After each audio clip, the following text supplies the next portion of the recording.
모든 전 월세는 민법의 임대차 규정을 적용받습니다. 그 바탕 위에 민법을 깔아놓습니다. 주택임대차보호법과 겹치는 부분은 주택임대차보호법을, 상가건물임대차보호법과 겹치는 부분은 상가건물임대차보호법의 적용을 받습니다. 이러한 교집합에서 우리는 맨 밑에 깔린 민법의 임대차를 살펴보고자 합니다. 그리고 일시적 임대차일 경우에는 열의이기 때문에 일시적 임대차는 민법도 주임법도 상임법도 적용받지 않습니다. 스토리의 주인공인 최수지 씨는 미성년인 고등학생으로 자전거를 사고 싶어 하지만 부모님의 동의를 받지 못했습니다. 그녀는 자신의 용돈을 모아 스스로 자전거를 사기로 결정하고 이민호 씨가 운영하는 자전거 판매점에서 자전거를 사려고 합니다. 그러나 미성년자인 그녀가 법률행위를 할 때는 법정 대리인의 동의가 필요하며 그렇지 않으면 그 거래는 취소될 수 있습니다. 이는 민법 제5조에 따른 규정입니다. 콘텐츠가 마음에 드시면 구독, 좋아요, 공유 부탁드립니다.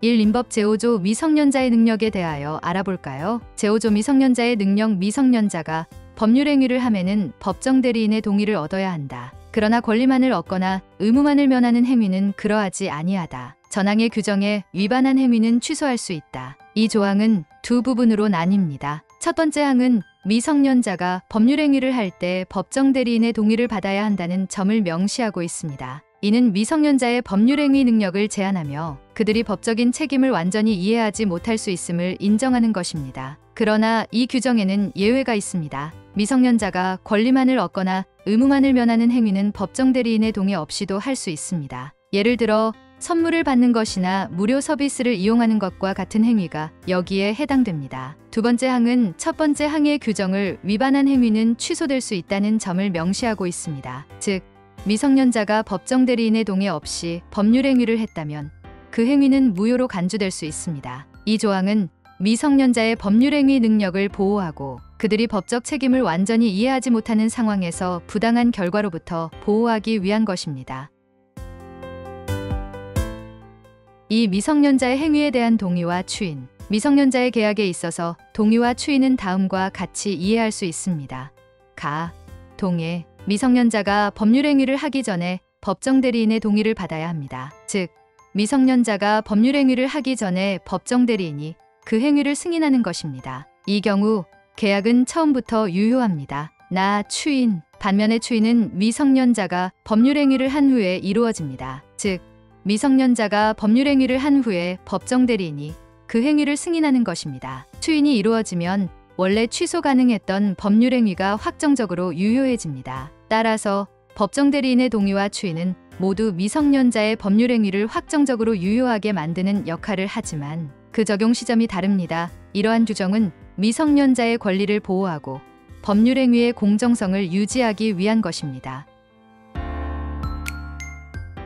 3. 법정 대리인의 동의를 받은 미성년자의 법률행위도 취소할 수 있는 경우가 있는지. 법정 대리인의 동의를 받아 체결된 미성년자의 법률행위는 원칙적으로 유효합니다. 그러나 특정한 상황에서는 법률행위를 취소할 수 있는 경우도 있습니다. 예를 들어 미성년자가 법정 대리인의 동의를 받아 법률행위를 했지만 그 법률행위가 미성년자의 이익을 해치거나 미성년자가 그 법률행위의 성질과 중요성을 충분히 이해하지 못한 경우에는 법률행위를 취소할 수 있습니다. 이 경우 법률행위를 취소하려면 법원에 소를 제기해야 합니다. 그러나 일반적으로 미성년자가 법정 대리인의 동의를 받아 법률행위를 한 경우 그 법률행위는 취소할 수 없습니다. 이는 법률이 미성년자를 보호하기 위해 법정 대리인의 동의를 요구하는 것이기 때문입니다. 따라서 법정 대리인의 동의를 받아 체결된 미성년자의 법률행위를 취소할 수 있는지 여부는 그 법률행위의 성질과 상황에 따라 달라집니다. 사반대로 미성년자의 동의를 받지 않은 법정 대리인의 법률행위는 유효한 것인지, 법정 대리인이 미성년자의 동의 없이 행한 법률행위는 일반적으로 유효합니다. 법정 대리인은 원칙적으로 미성년자를 대리하여 재산상의 법률행위를 할 수 있습니다. 이는 법정 대리인이 미성년자의 법적 대리인이기 때문입니다. 그러나 법정 대리인이 미성년자의 동의 없이 행한 법률행위가 미성년자의 이익을 해치는 경우 미성년자나 그의 법정 대리인은 그 법률행위를 취소할 수 있습니다. 이 경우 취소된 법률행위는 처음부터 무효로 간주되며 이미 이행된 부분은 부당이득으로 반환되어야 합니다. 또한 법정 대리인이 범위를 정하여 처분을 허락한 재산에 대해서는 미성년자가 임의로 처분할 수 있습니다. 이 경우 법정 대리인의 대리권과 미성년자의 처분권이 공존하게 됩니다. 따라서 법정 대리인이 미성년자의 동의 없이 행한 법률행위의 처리는 그 법률행위의 성질과 상황에 따라 달라집니다.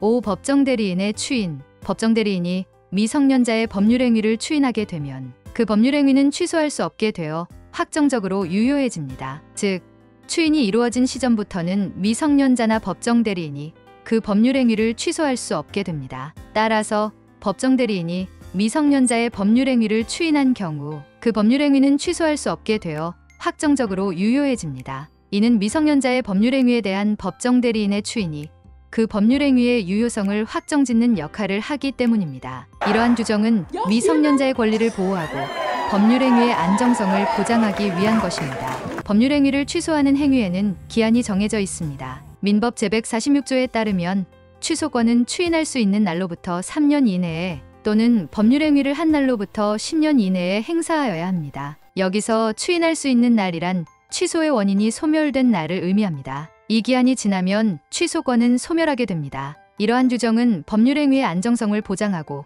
장기간에 걸친 불확실성을 제거하기 위한 것입니다. 예를 들어서 설명하면 당사자가 지금 나이가 18세인데 이때에 법률행위를 했다면 민법상 성인이 되는 날, 즉 19세로부터 3년 이내에 취소할 수 있다는 것입니다. 미성년자가 법률행위를 한 경우 그 법률행위는 원칙적으로 취소할 수 있습니다. 그러나 미성년자가 성년이 되는 날, 즉 19세가 되는 날부터는 그 법률행위를 취소할 수 있는 기간이 제한됩니다. 민법 제146조에 따르면 취소권은 추인할 수 있는 날로부터 3년 이내에 행사하여야 합니다. 따라서 미성년자가 법률행위를 한 후 성년이 되는 날로부터 3년 이내에 그 법률행위를 취소하지 않으면 취소권은 소멸하게 됩니다. 이러한 규정은 법률행위의 안정성을 보장하고 장기간에 걸친 불확실성을 제거하기 위한 것입니다. 오늘은 미성년자의 행위 능력에 대하여 살펴보았습니다. 위 내용은 현행 법령과 주장하는 학자에 따라 다를 수 있습니다.